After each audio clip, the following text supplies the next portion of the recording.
Oi, oi, mulherada! Sejam bem-vindas aqui ao canal de Todas Nós, o lugar de todas nós.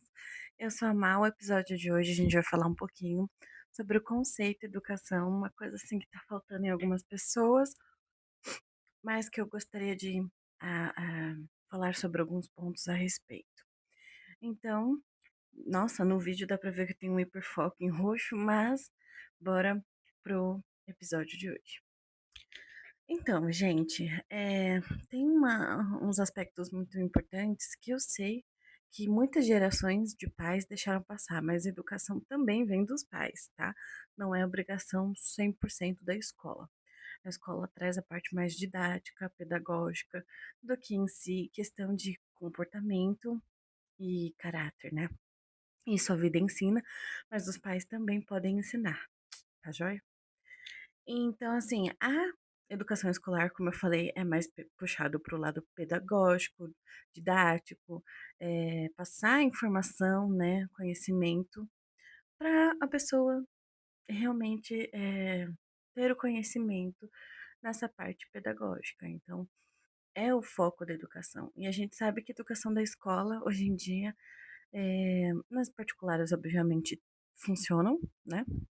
Ah, nem todo mundo vai sair da escola particular sendo Einstein, mas muitas escolas particulares sim funcionam, o sistema educacional deles tem alunos que aprendem, então isso é o mais importante.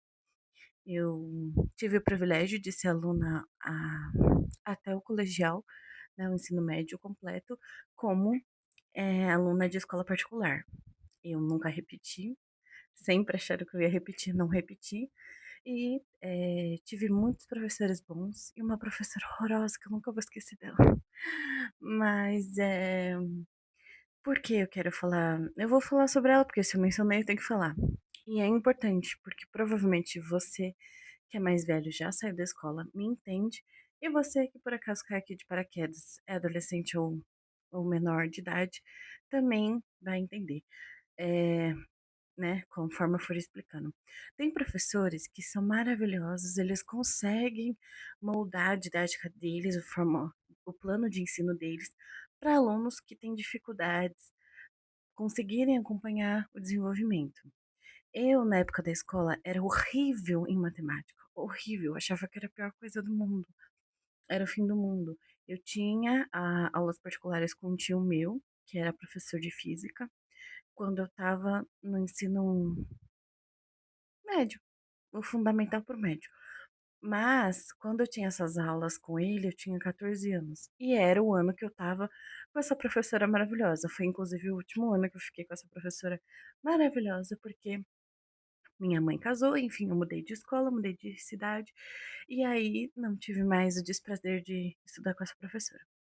O que eu quero dizer é, a professora ruim, não necessariamente, mas ela sempre fazia o mesmo padrão de metodologia de ensino para todos os alunos. E assim, mesmo sendo uma escola particular com média de, sei lá, 20 a 30 alunos no máximo por sala, ela não fazia questão de tentar me ajudar. Ela achava que eu tinha que seguir essa receita de bolo dela e era isso. Eu não sei também se as diretrizes da escola forçavam ela a fazer assim, mas quando eu troquei de escola, e fui para outro sistema também, eu realmente aprendi o que é matemática do zero, e inclusive trabalho com números e amo exatas, mas foi chocante, porque se eu não tivesse, se eu não tivesse essa troca na minha vida, essa oportunidade de trocar de professores e de escola, eu jamais saberia que eu tenho tanta facilidade em matemática, porque encontrei uma professora que conseguiu me ensinar e se ajustou ao meu método de aprendizado. Gente, eu sou muito boa em aprender coisas, mas aquela professora não estava me ajudando mesmo. Então, assim, eu entendi. Antes eu achava que o problema era eu, mas eu entendi que era a metodologia, o jeito que o professor ensinava, que realmente não funcionava para mim. Então, assim, se você, aí, pessoinha que tá achando que não consegue aprender nada na escola, talvez seja o seu professor, conversa com ele, pergunta se ele pode mudar o jeito de se explicar ou tente buscar ajuda em outras pessoas que tenham conhecimentos que elas podem te explicar de outro jeito, e aí vai ficar mais fácil. É sempre importante tentar ver videoaula. Hoje em dia, as pessoas que estudam têm muita mais facilidade, porque não tem que ir para a biblioteca, enciclopédia, tem apenas que chamar o chat, a IA, e perguntar coisas que vai explicar de uma forma mais fácil. Inclusive, é um trabalho meio de preguiçoso, certas perguntas que nós adultos fazemos para IA, mas beleza, né? Não é isso que eu vou entrar aqui em ponto. Então tem isso, a questão da educação vinda da escola é essa. A educação vinda dos pais foi o que eu comecei falando aqui no episódio. É assim, é porque é importante realmente destacar o que a escola faz, né? A educação que ela traz. Eu amo as motos que passam aqui. Nossa, incrível. Mas enfim, a educação vinda dos pais é sobre o ser humano que ele vai criar. Se ele vai ser a criança que joga o papel no chão, na rua, se ele não dá passagem para a pessoa, atropela, sabe? É nesse nível básico que a educação vinda dos pais faz é, a base inicial do ser humano, tanto em moldar caráter, quanto em fazer a pessoa ser ou não ser, porque é o papel que ela vai depois carregar dentro da sociedade. Então, o que ela decidir ser é o que ela vai estar inserida na sociedade com outras pessoas, obviamente, e ela vai desempenhar esse papel, seja como caráter, seja como caráter. Então, assim, a educação é muito necessária vindo dos pais. Pais orientem seus filhos. E filhos que estão vendo aí, mandem para seus pais para eles virem essa parte. Porque, assim, sem os pais estarem realmente presentes na vida dos filhos, ensinando coisas básicas, que parecem bobagem, o caráter é moldado. E aí a gente tem na sociedade os papéis que cada um desempenha. E depois não adianta chorar, porque quando vira adulto, já foi. Então, assim, realmente é muito importante discernir entender que sim, a escola é um pilar importante, os pais também têm importância nesse pilar, mas ambos têm que trabalhar juntos, não separados. E não só um, no caso, né?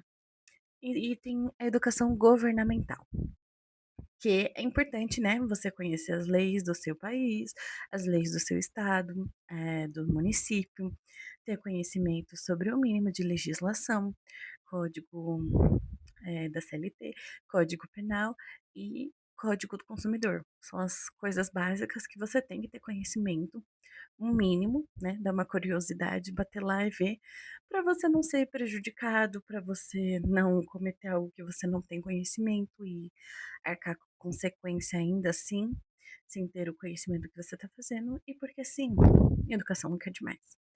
Essa parte da educação governamental, né, eu sei que também não envolve a escola não se pronuncia nessa parte, imagino eu, de ensinar sobre algumas, alguns aspectos até que sim, mas assim, não é 100%, né, é uma introdução muito curta, muito breve, sobre a educação governamental, mas eu acho muito importante todo mundo saber como funcionam as leis, como funciona, assim, a questão de votar. Então, eu tô falando aqui pro jovem adolescente que me vê, que me ouve, para realmente estudar sobre isso, para você ser um adulto com mais consciência, menos ingenuidade. Porque se você é ingênuo, você vai ser manipulado por qualquer pessoa, por qualquer entidade, corporação e afins. Então, é sempre importante estar ciente de o que é seu dever, o que é seu direito, e realmente se aquele cenário, aquela situação que você pode estar, eh, qual é a sua responsabilidade sobre isso. Então, fica a dica. E assim, tem aquela educação, né, do passado contra a educação do futuro, que aí envolve a questão dos pais, novamente. Que é essa questão os pais de antigamente, né, eh, corrigiam os filhos de uma certa maneira agressiva, né, um pouco contato físico. Então, nem sempre isso gerou bons resultados, porque isso não quer dizer que muda uma pessoa de mau caráter para bom caráter, porque apanhar não muda nada, só na hora, dói. Então, Tem essa parte que, sim, tem pessoas que entendem apanhando, tem pessoas que não entendem apanhando, e é sempre bom a gente lembrar que não é necessário, né, não é o legal corrigir seu filho, né, no contato físico. Mas se tiver que acontecer, cada um que cuide do seu filho da melhor forma possível, contanto que você cuide e faça ser uma boa pessoa, é o mais importante aqui para a sociedade. Mas a educação do futuro, que a gente vê em alguns conteúdos, algumas informações por aí, e as novas gerações, elas tentam corrigir os filhos na maneira, né, do diálogo, da conversa. E assim, eu gosto dessa parte, eu acho que realmente funciona, por um certo ponto funciona. Eu tenho um irmão mais novo e tecnicamente eu sou mãe dele, então sim, eu trabalho com a educação tanto do passado quanto do futuro com ele, porque eu fico muito tempo com ele. Então, a do futuro de conversar funciona bastante, só que a do passado eu não aplico muito, afinal meu irmão é especial e eu tenho que dar discernimento para ele, conhecimento daquilo que está acontecendo, para ele entender que ele fez uma arte, algo errado. Então, assim, a técnica dos pais né, presentes, atuais, de conversar, dialogar, explicar até a criança entender, eu vejo como algo muito positivo. Em questão de, eu vou educar meu filho para ele, né, evitar ao máximo ter traumas. Infelizmente, os pais não têm controle sobre o que os filhos vão considerar um trauma ou não e o que eles vão absorver de trauma ou não, porque nenhum pai tem o controle da própria vida, não vai ter o controle da vida 100% do filho, as interações que ele tem na escola, em excursão, em qualquer outro lugar que ele frequente, eh, não é possível controlar 100% do que o seu filho vê, ouve e sente. Então, não tem como realmente saber o que vai traumatizar ele ou não. Então, não seja tão paranoico assim. Meu conselho, porque eu seria também uma mãe super protetora. Eu sou muito protetora com meu irmão, mas pela questão dele ser especial e do mundo não estar preparado para isso, e a gente fala disso de um outro episódio. Mas, bom, tem esse ponto, né. E assim, consenso, né, gente. Senso, consenso, é para vocês trabalharem de uma maneira, assim, que realmente, beneficie o crescimento e educação dessas crianças. Eu acredito que muitas crianças daqui para frente, não necessariamente a geração de adolescentes atuais, né, a gente fala isso que a gente não tem muita credibilidade neles, mas eles podem nos surpreender. Mas, devido a estudos, por enquanto não temos muitas surpresas. Mas as próximas outras gerações ainda que estão nascendo e têm pais, né, mais ou menos da minha idade, são pessoas, a maioria, que eu vejo que está buscando, mas isso é sem dado científico, apenas a minha esperança na humanidade. Eu acredito sim que os pais, a geração que estão sendo pais novos e educando os filhos que serão ainda a outra geração, vocês estão entendendo sim, eu sei. Vão conseguir sim ser pessoas que vão conseguir trabalhar muito melhor respeito, empatia, gentileza, pelo menos eu tenho essa percepção, e essa fé, eu dou uma credibilidade muito grande para essas futuras gerações, porque eles trabalham muito sobre a questão do respeito, sobre identidade. Então, dá para ver que são aspectos diferentes do que as gerações anteriores, que eram mais preocupadas no ter do que no ser. Então, vamos botar uma fé aí na educação, nas pessoas, né, nos pais das crianças e esperar que a sociedade seja muito melhor daqui para frente. A gente não pode generalizar coisas, que estão acontecendo, que são negativas, com um futuro totalmente negativo. Eu sou um pouquinho pessimista, então eu tô tentando trabalhar muito nisso também. Mas é isso que eu queria dizer no episódio de hoje. Ficou muito longo o vídeo, eu sei. Mas eu espero que vocês curtem, curtem, comentem, compartilhem o vídeo com os pais e com os filhos que vocês conhecem e com as pessoas que vocês acham que esse assunto realmente pode fazer uma reflexão na vida dessa pessoa. Eu espero que vocês tenham gostado. Desejo que a vida de vocês seja super próspera, assim como desejo que esse canal fique próspero. E é isso. Te encontro no próximo episódio. Um beijo. Tchau!